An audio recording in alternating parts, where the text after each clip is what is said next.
Hi, I'm Gareth Kane and welcome to the Net Zero Business Podcast. Today I'm delighted to be joined by Chris Smith, who has a 35-year record in working in energy of almost every stripe. I didn't see many gaps in his CV, and is now a scourge of clean energy misinformation online and is dialing in for Greece, so his weather's a lot nicer than mine at the minute. But welcome to the podcast, Chris. Thank you. Thanks for having me. Good to join you. We always like to get to know our guests by asking how they get started. So, how did your career in energy start? I basically just fell into the industry, really. I left school not knowing the first thing I wanted to do, and went to a careers fair and ended up getting recruited onto an apprenticeship program with the old CGB. And went through that apprenticeship, fantastic apprenticeship, and then was finally allocated to Ratcliffe Power Station in Nottingham. So didn't really know very much at all about the electricity industry when I joined. Didn't really have any strong desires to be an electrical engineer, which is what I started off doing, but very quickly got to really quite enjoy what the electricity industry was all about. And that's a coal-fired power station, Ratcliffe. Yeah, coal-fired power station. So based at Ratcliffe, I did in the end about 13 years at Ratcliffe, quite a few different roles. Learned a huge amount about the industry and a huge amount about power generation generally. It was incredibly valuable. So even though I wouldn't claim to be coal's greatest fan these days, I do recognise it for what it taught me. And it was also extremely useful being there at the time. So I joined in 89 at Ratcliffe. So I went through all the privatisation. So there was a lot of changes going on in the power stations, team restructuring, a lot of internal contracting as staff were lost. And the biggest advantage to me learning terms was the fact that the power stations were having to learn to automate and to 2 and 3 shift to compete with gas. Yeah. So an incredible time to be there, really. Yeah. So maybe you could explain that a little bit. What advantage did gas have that you had to change the coal? The gas came in and really changed everything. The market was dominated by coal. When I joined was probably 80% coal and everything else nuclear with a tiny little smattering of other bits. So coal basically had free rein, so they'd never really had to do anything different. They could be wildly inefficient. They just ran. If they failed for any reason, another coal station would just start up. There was a lot of backup capacity. So nothing really changed. So when I first joined, that wasn't particularly interesting. But then within no time at all, we went through privatisation. Gas appeared on the market. We went from zero gas to quite a bit with the dash for gas. And they came in, were built very quickly, began as incredibly efficient units, 50% efficient, were much, much lower cost. And it was a huge shock to coal generators. Yeah. And suddenly they had to compete. And the only way they were going to compete was, one, they had to be flexible, which they weren't. Yeah. So we had to automate the power plants to be basically run down and run up quickly, which they'd never had to do. That was a huge project. And then the other bit is we had to try and make them more efficient.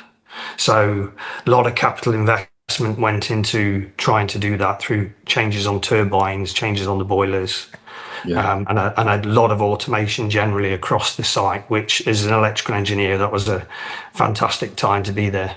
Yeah. And when did you swap over then to clean energy projects? Was that a deliberate choice, or is it just opportunities opening up for you? It was.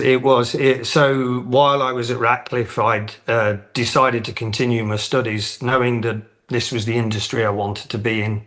So carried on and did engineering study and then business study. So actually did 8 years straight of studying for for whatever bizarre reason.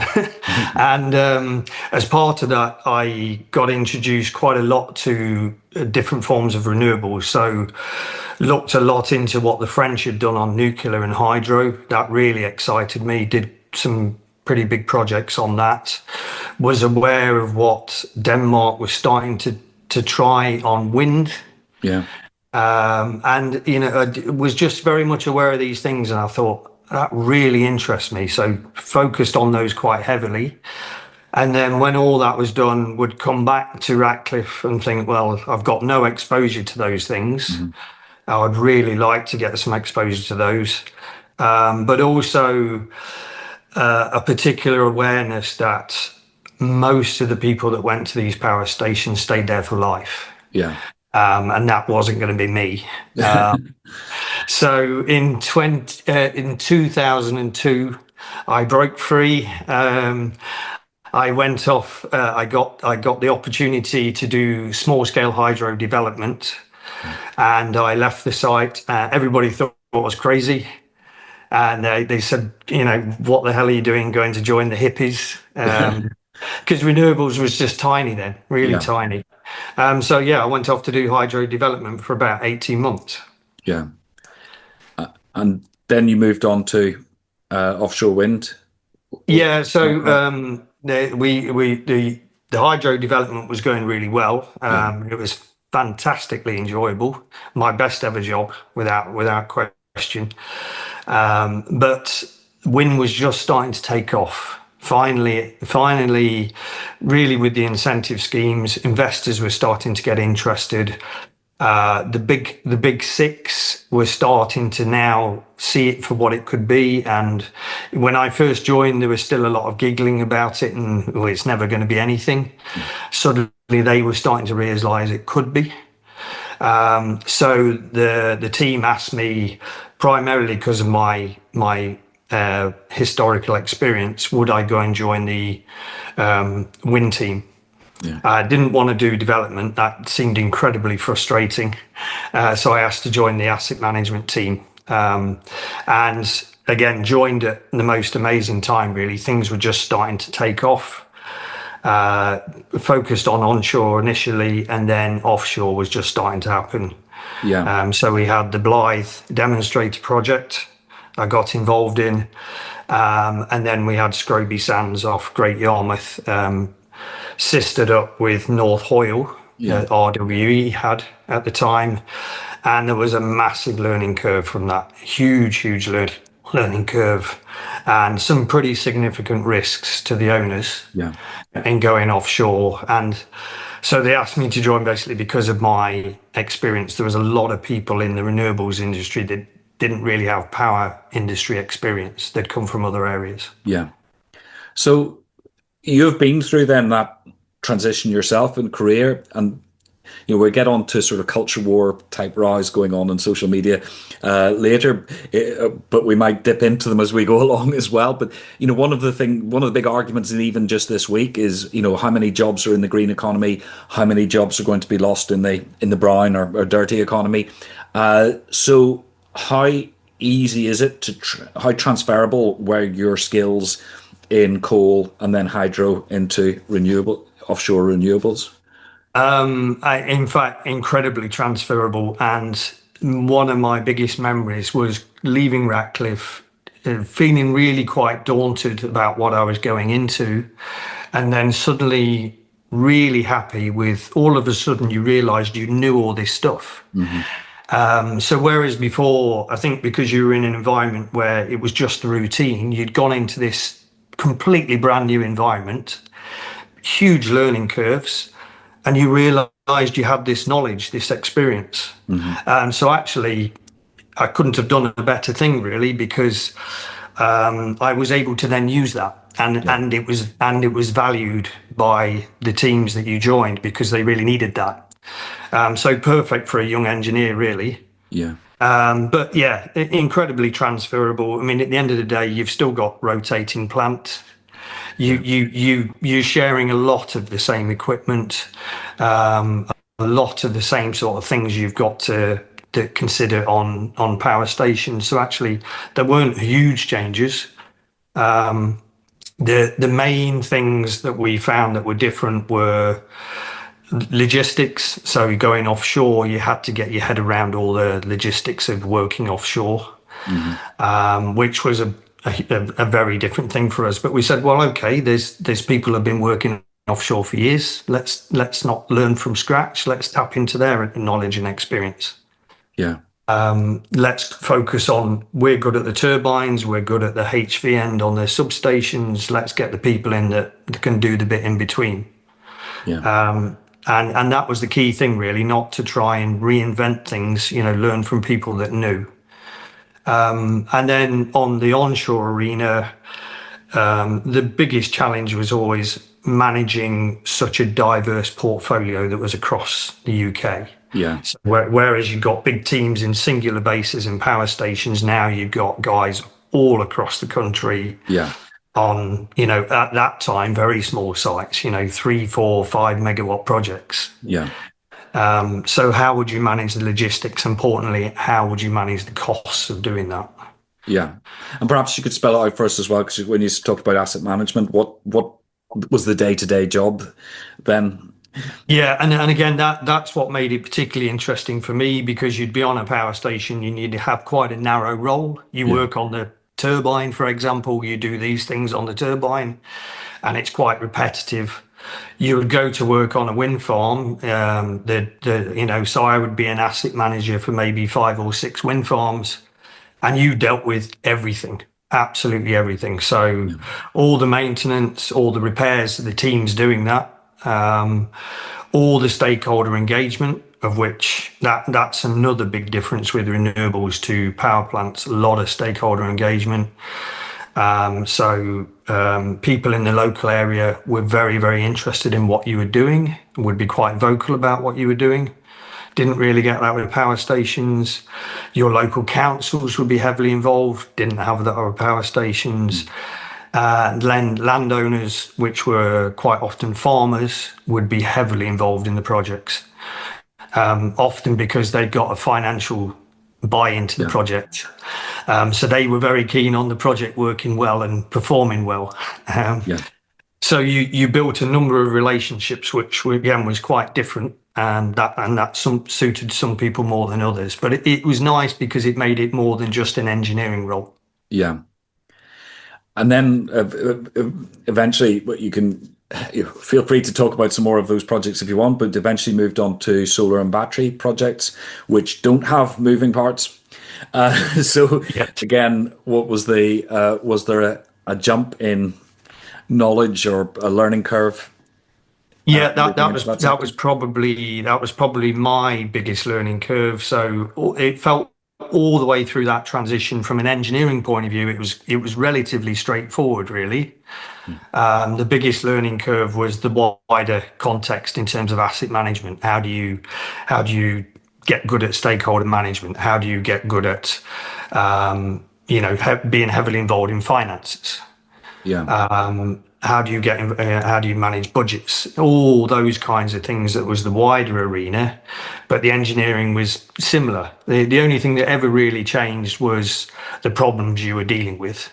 The engineering context problems that you were dealing with were different in wind, because it was a maturing technology rather than a mature one. As soon as you went into solar, it was like, whoa, okay, everything's different. Everything is really different, no moving parts. Okay for me from point of view an electrical engineer, so understood the technology, but basically, just a huge array of panels, power electronics, quite a few safety considerations. You got huge voltages, DC, live equipment essentially with a solar panel. And how you were going to manage technicians to ensure they understood the role and they were going to work safely on a site, often unmanaged, working alone. So a big learning curve from a point of view of safety. And again, the whole huge stakeholder management part in terms of new learning for farmers, new learning for local communities in terms of what it meant to them. Yeah. And then, and there's all the technical issues as well with things like when you've got moving parts, you've got some inertia in the system. I must admit, I'm stretching my knowledge of energy generation here, but whereas solar and batteries, it's don't have that because they don't have the spinning parts. Yeah, So yeah. I takes a mean, different approach to grid management. yeah. So I mean, you've got two aspects to that. So the first thing was when we went into it was almost like going back quite a few years. So when we first started wind, and you were going on, say, 5 megawatt wind projects, Hmm. it was largely quite insignificant. So from an operational point of view, it was just a case of keep them running, deal with the problems. The grid will work itself out. And back in those days, they just considered wind noise in the system. They actually managed it on the supply side rather than on the demand side rather than the supply side. It was so small. That eventually switched when it became large, and they managed it like all other generators. We had the same with solar. So we started out in solar, there were 5 megawatt sites, Yeah. noise in the system. So you just, pumped out the energy and just kept them running. All of a sudden, you were making 20, 30, 50 megawatt sites, 100. Everything was changing. And the expectations on the site were changing. So there's been a lot of talk in the last few years in terms of how you manage that inertia in the system, and I think unnecessarily there's quite a bit of panic around that Yeah. when there doesn't really need to be. It is all manageable. I think there's been quite a big learning curve, and with these things, and all through the electricity industry, you're going to have a few things where you trip up, mistakes are made, you learn from them, and the industry says, right, okay, we need to do this, and this. No better example than, when people talk about what happened in Spain. Yeah. It was a big incident. They will have learned so much from that, and everything will now change off the back of that. Yeah. But we mustn't forget these things have happened through history, Absolutely. going back decades. Yeah. And it's always a learning curve. And I suppose a question then is, have any of these technologies or how they're applied changed much from when you first started with them to today in how they're actually installed and implemented? Have things changed as that learning's come, the learning from experience becomes real? Yeah, yeah. I mean, certainly, the biggest change is the power electronics associated with these sites. So they were really just plug and play when they were first built. Mm. People are now understanding how these sites have got to work with the grid, Hmm. and there's a huge array of solutions now, in terms of how you can manage reactive power onto the grid. Yeah. Synthetic power, essentially. So the solutions are there. It is very, very much down to the developer to do that. Hmm. So certainly I've been on sites where they're doing that, and they're recognizing what the grid is going to be and what it requires of the sites. Mm. And I say it is completely manageable through power electronic solutions. Yeah. So synthetic power, you were talking about, that's a phrase I've not come across before. Yeah, yeah. So, I mean, if the best way to describe it is because, as you know, wind turbines, solar don't add reactive power onto the system. We always had synchronous generators on the system that were managing inertia on the Yeah. system. And the inertia is the big thing that everybody talks about now. How do you manage inertia? In the past, you just flexed your big generators. Inertia was fine. You got voltage control, frequency control. And that's what it all stems back to. It all stems back to frequency and voltage control. There's been solutions for wind for quite a while now with different things like STATCOM, so big power electronic devices, where you can manage that. But with solar especially, there's now power electronic devices that allow you to do that voltage control, Yeah. which was the big part of what happened in Spain. The voltage control went awry. Yeah. They started to get swings in voltage, and you've essentially got synthetic inertia that you can create through power electronics to balance all that. Yeah. But if you don't put it there in the first place, then you've got a limited amount of doing that. So what was happening was they weren't adding those systems, relying heavily on conventional power plants to manage the voltage and frequency. Yeah. They weren't always necessarily doing that very well. So now what they're sort of saying is, okay, locally on these power plants, they should have more of an active role in doing that. Yeah.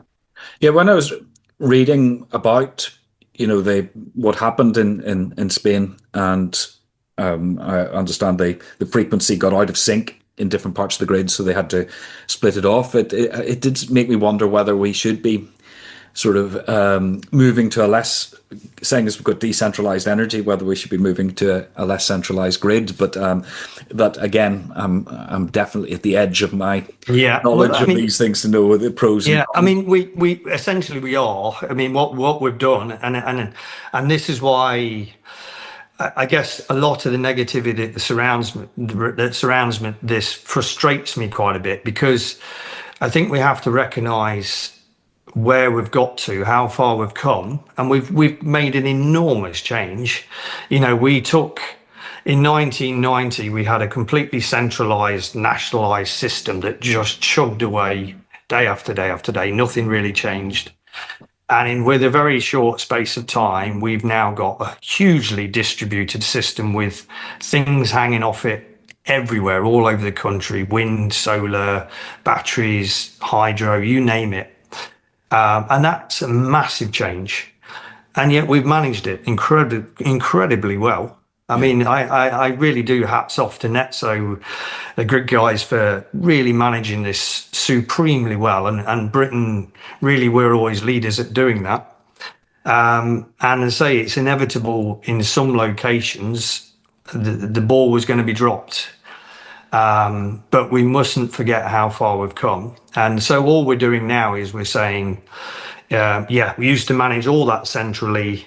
Now we can't just do that. We've got to say to the different asset owners, particularly ones that have got scale to them, the big solar farms, the big wind farms, you've got more an active role in this. And actually, if you do something that's wildly erratic, you're going to create imbalances in the system. So we need you not to do that.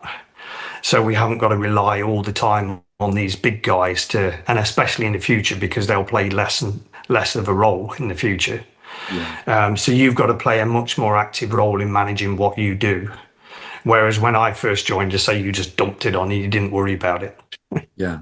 Well, I must say, when I was just thinking while you were talking there, when I first got started in sustainability, most people, whether they were pro clean energy or not, didn't think we'd get to where we're at today.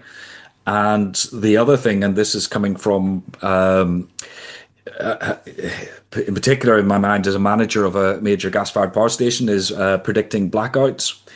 And touch wood, fingers crossed, all the rest of it, we haven't had in this country a serious problem with blackouts. So I don't know whether that's by luck or by design. You're suggesting the people at NESO, which is the National Electricity. Sorry, I've forgotten the System operator. system operator. Yeah, Yeah. because Yeah. I try and spell Yeah. out the acronyms. Whether they've just been very good at keeping all the plates spinning at once, or whether the clean energy just happens to be more robust than everybody thought it was 20 years ago. Yeah, it's a bit of both, really. So yeah, the renewables hasn't been quite the onerous ogre that a lot of people like it to make it out as. But there's no doubt the system operator has done an incredible job. I mean, when I first moved into wind, they were really quite unsure about it. Weren't our biggest fans, because they could see what it meant to them. It was going to mean huge changes for them. But hats off to them. They really did embrace it. They got stuck into it, and I think they've managed it incredibly well. And I don't think they get anywhere near enough the praise that they deserve. And as I say, here we are after, from the minute I joined the renewables industry, I've heard non-stop about these terrible blackouts renewables are going to cause. And they just haven't materialized, which is why they desperately reach for Spain, because it's like, oh, great, great, finally. It was almost like they were cheering when it happened. Well, the disappointment when the Heathrow blackout turned out to be nothing whatsoever to do with clean energy or anything else. You could tell that Yes, they're really annoyed at not being proven right. it went flat. Yes, yes. So, you've worked in quite a few countries around the world. I'm just looking at the CV you sent me, and it has Denmark, France, Finland, South Africa, China, Ireland, Qatar, others. Do you find a cultural differences between different countries when it comes to energy and how they approach some of these issues? Yeah, hugely different, hugely different. I mean, you've got the inevitable variations in terms of government approach and regulatory approach. So each country's done their own slight difference to how they've managed essentially the energy transition. Everybody's recognised there has to be a change. Some faster than others, some larger than others, but everybody's now recognised that and are doing something along the same path. And how they've approached it has varied a little bit. But the huge thing for me was the cultural aspect. And I've worked in some countries where the general public were really quite supportive of the change. You go to Denmark, they were fantastically supportive of wind power. Yeah. I'm not too sure why, but something in the culture said this is the right thing to do. And they've done exceptionally well off the back of that, creating an enormous industry for the country. Likewise, Spain and Portugal was always very pro. And they were doing some large wind stuff very early on, some fantastic hydro, and now enormous amounts of solar. And Germany was always very pro as well in the early days. They always had this ongoing battle with what to do with nuclear, but were always very, very, very pro wind and solar. Yeah. And have remained that way. Italy was less sure, and went backwards and forwards. It was on, it was off, it was on, it was off. So yeah, it's some big variations in culture, how much pushback there would be, how much support and embracing there was be, and you can see that in the countries that have advanced. I would say the countries that have really pushed forward were those countries that were generally pro right the way across the public sphere. Yeah. And people understood the benefits to them countrywide, from jobs to manufacturing to service.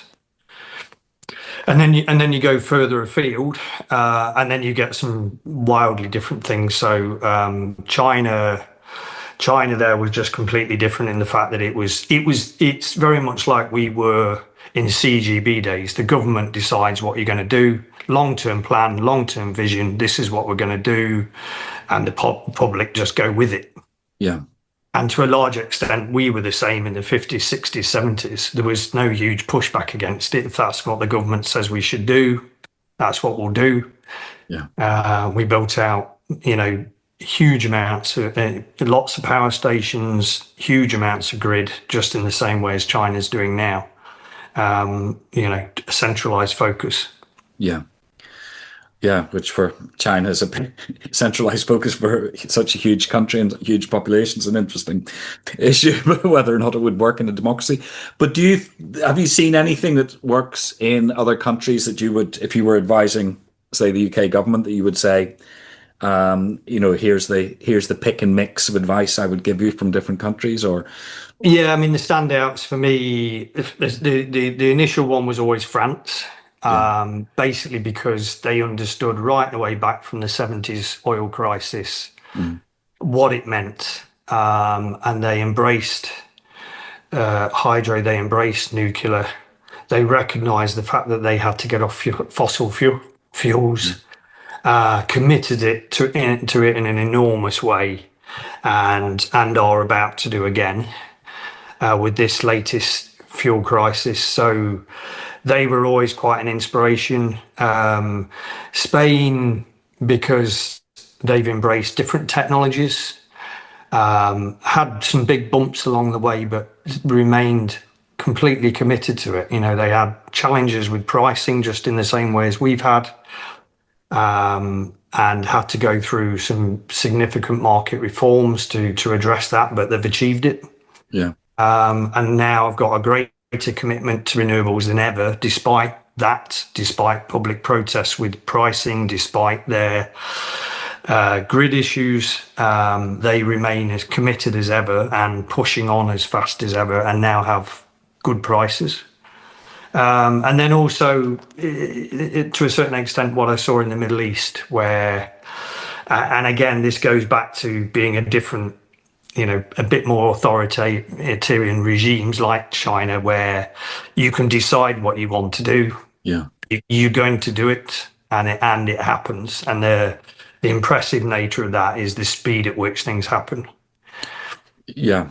And in China, it's rapid as well. Rapid, yeah, Yeah. yeah. I mean, now, you know, yeah, and let's, you know, I'm never going to be naive about this in terms of there's lots of issues that surround that in terms of, you know, localized environmental impacts, you know, labor, all the issues around that. But what you can't help be impressed by is they have, you know, Middle East now, same as China, long-term vision. This is where we want to get to. We're going to make it happen. We're going to commit to it. We're not going to spend years debating it, and it happens.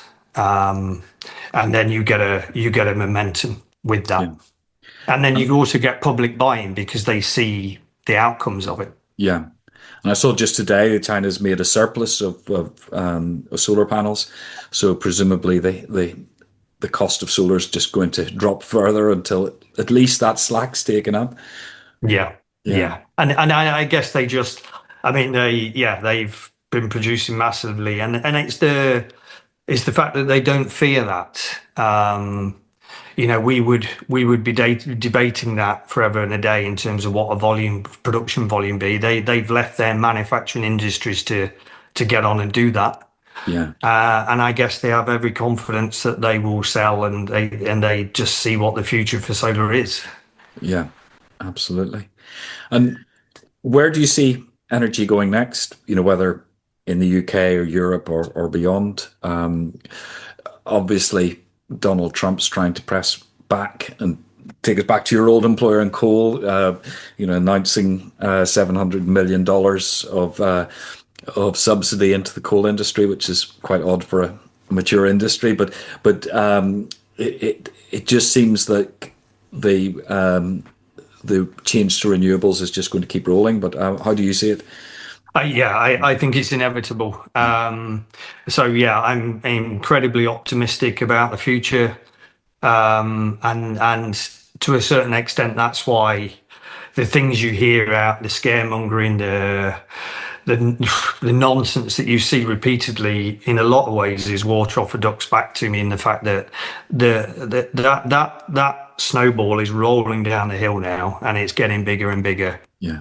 And I suspect the reason that we're starting to see so much negativity, so much misinformation, is because they're very much aware of that. That Yeah. momentum is gaining ground now, which is why you now get into the position of these wild things like Trump's doing around, gosh, how can we stop this? Yeah. We've been saying lots of things that, you know, that hasn't worked. None of that stopped. You know, their build out rate on wind and solar and storage is still 90% of their industry. Yeah. There's no fear of the end to subsidy schemes stopping that. So now they're having to actively cancel offshore wind projects. Yeah. Yeah, throw money at coal. And so, I mean, that's a sign of desperation in my view.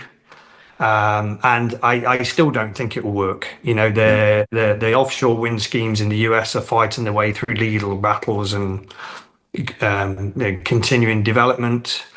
And you can throw all the money at coal if you want, but it's still, in my mind, a dying technology. It's still an inefficient technology in the cost scheme of things. It's right up there with highest cost generation.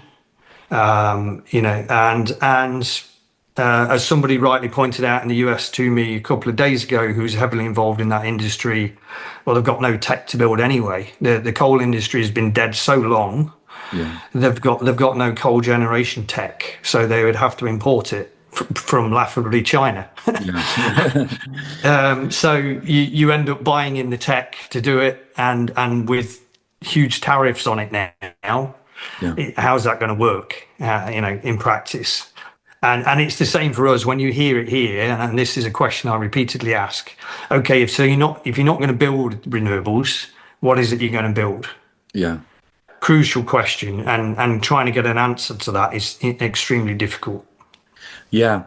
And then there's the other issue, and we discussed this a little bit before I hit record, and I'm not sure we talked about it, but you were working with Shell on offshore wind, and you said that was one of the times were dipping their toes in renewables, and there's that question of whether the oil majors in particular, but to a certain extent the sort of RWEs of this world, whether or not they will switch, or whether they will allow themselves to be overtaken by dedicated clean energy companies.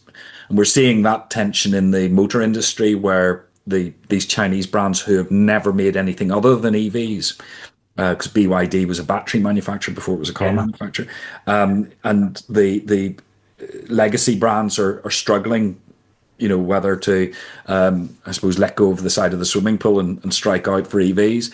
So, how do you see that unfolding in terms of the industry? Yeah, I've felt for quite a long time.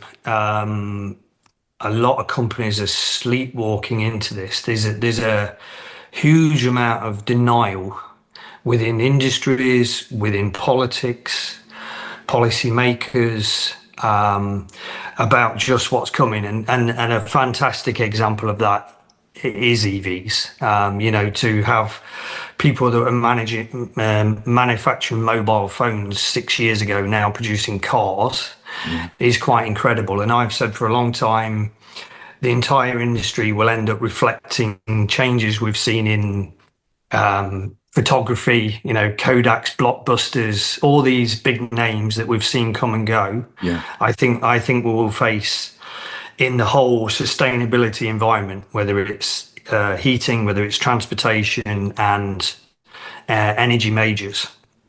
And the thing for me is, I can't understand why. To me, there seems to be not a single fossil fuel corporation that has a plan B. And I tweet about this quite a bit in terms of it's all plan A, just drill, refine, sell, eat, yeah, sleep, repeat. Shell dipped their toe in the water, BP did, and they've all backed off. They've been in and out. I mean, Shell was working originally on Blythe. I worked with Shell on London Array, who withdrew from London Array. And I think the problem they have with it is they make phenomenal profits off fossil fuels, yeah, enormous profits, and renewables don't deliver anything like that. You know, you go and work with investors in renewables, they're accepting the fact that they've got, you know, 5, 6, 7% returns for pension plans, yeah, and hopefully a bit of growth and whatever, you know. And then you introduce that to a fossil fuel corporation, that blows their head, you know. You know, when you look at some of the returns they're getting and the share buybacks they're doing and whatever. So I think they just get huge pressure from shareholders and the board to say, just stick with what we're doing. We can't cope with that. yeah. Even though it's a big slice of a shrinking pie. I suppose would be a way And of putting it. I honestly think their strategy at the minute is just keep doing what we do and keep pumping money into the misinformation and keep trying to just stop it, which is long gone. They're way beyond that. And so the other thing is to try and slow it down, Yeah, which, yeah, to a certain extent they've done that. But yeah. Predatory delay, as it's it's known. it's Yeah, yeah, yeah. Just yeah. I know. And it's for me, it's an incredible level of corporate naivety to think yeah, you can do that. yeah. Which takes us neatly on to almost or how I came across you anyway was pushing back on misinformation, social media, which is like one of Hercules' tasks in some ways because it just keeps flooding. But you know, uh, you do spend a lot of time doing that. Is that not exhausting? It's strange. Yeah, I started doing it. So I used to just tweet about, I don't know, guess interesting information about the electricity industry Yeah, and to people that didn't really know much about it. And then I changed. I made a bit of a switch to more pushing back. And that was primarily because, well, one being on X, as Twitter changed into X, you realised that the volume of disinformation on there is staggering, as too it is on Facebook. And I just felt like I had a duty to just state what the facts were. yeah, Just say how things are. This is the factual situation. You may not like it. It may be inconvenient for you, but I'm going to state facts. And increasingly, what I've done is called out the very blatant misinformation, very blatant lying yeah. that comes from fossil fuel lobbyists paid to do that, Mhm. media commentators who Yeah, clearly their funding relies on it, and but more disappointingly, more and more politicians who are just blatantly lying and then know the lying, yeah, which I think is a very sad reflection on current UK politics. yeah, That we've got to that stage. I grew up with politicians that generally felt quite honest. yeah, And now to see the level of dishonesty that's out there, particularly in the energy environment, really, really upsets me. So I want to challenge that. I present facts. And then the other thing that's really, really important for people is to understand historical context. yeah, If you learn the history of the industry, you learn actually that a lot of the things that we worry about, we get frightened about, that people talk about, shouldn't be worrying people and actually have happened multiple times before. yeah. Do you think it makes a difference pushing back? I hope so. I have no Yeah, idea. I have yeah, no idea. I did have a spell, I don't know, 18 months ago where I was just going to leave X and go to Blue Sky. And I did yeah. go to Blue Sky. I just found it it was too nice an environment. Everybody just agrees with you. Yeah, And like, oh, yeah, that's wonderful. Great. And you're like, well, if nobody's challenging me and we all just agree with each other. So I went back to X. And I said, I don't know if I'm making a difference or not, but if every time a politician blatantly lies about something and people yeah, see my comments say what the truth is, hopefully I'm getting through to a few people. yeah. The weird thing I find about UK politics is, the big change has been the Conservatives who introduced the net zero target in the first place. Well, in 2019, swapping to anti-net zero, and if you look at their polling, it has never done them any good. They're in, if anything, a worse position than when Rishi Sunak started watering them down in, I think it was late 23. He watered down some of his own party policies introduced by Boris Johnson, and Yeah. if you there was no uptick in the polling then. It was actually a small 2 to 4% drop in their polling, and it's never come back. And I always think, what are you trying to do politically? Because that vote, if you do think all of this is a load of nonsense and we should just drill baby drill or burn baby burn, then you would vote reform. You wouldn't vote conservative. So and I that I don't and that's understand the tactics. no, I really don't, because yeah, I mean, arguably the Conservatives have been the most pro uh, energy transition of all people. They brought in more policies than anybody else. Claire Coutinho now talks frequently about scrapping renewable subsidies and how terrible they've been. The Conservatives introduced more of them than anybody else, Yeah, brought in more policies than anybody else. So again, it's almost say this is why history is so important. It's almost those that want us to just completely forget about history, yeah, as though they had no role in that. And like you say, for what their number one topic now seems to be drill, drill, drill. yeah, I'm pretty neutral about it. Like, okay, go and drill if you want, but in the grand scheme of things, it's immaterial, really. yeah, Which is why I'm not adverse to it. Go and do it. You won't make any massive changes to the economy or nothing. But it's just become a huge distraction and a huge campaigning tool.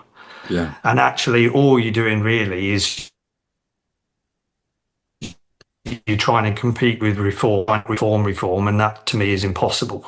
yeah, If you are really anti-net zero, really against renewables, which I don't think inherently conservatives are, yeah, then you're going to go reform. yeah, And I've dealt with a lot of people over the years on projects around the UK in very conservative areas. And once you explain things to them and dealt with them on a stakeholder level, they were often really quite positive. yeah. So you say you're optimistic about the energy system. I assume not wanting to put words into your mouth, but you think that all of this will pass over and will end up bouncing back. I think the one thing you can never fight is technology.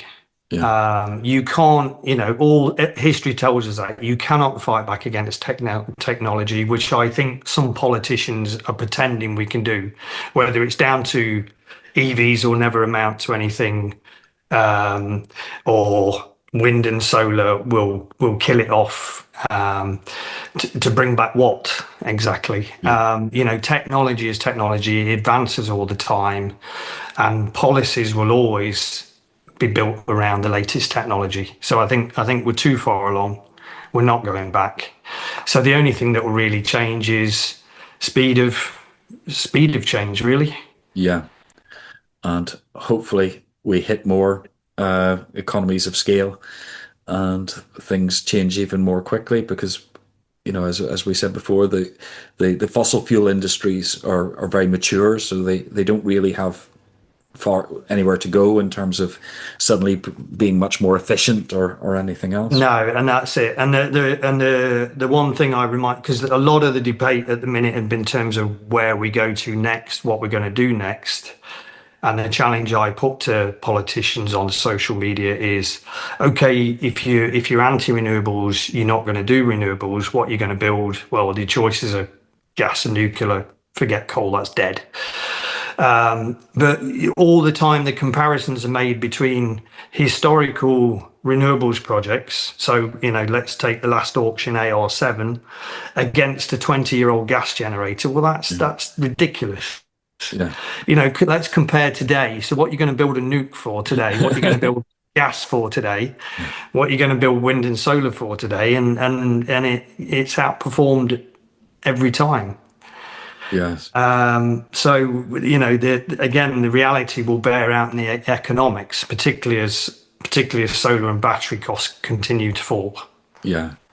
There's always a big contrast between the sort of political debate and when you actually talk to people in the energy sector and they tell you what's actually happening. And the I guess the headline for people to take away is there's a reason globally that 90% of everything we built new capacity wise around the world was renewables. Yeah. I That's think on that optimistic note and fact, more importantly, I think I'll just thank you very much, Chris, for joining us today. I've really enjoyed talking about the whole gamut of energy I think we've been through. I think people will be using this as a university lecture, nothing else. Thank you. No, thank you very much. I've enjoyed it. Good to be with you. And I'll see you on X. Yes.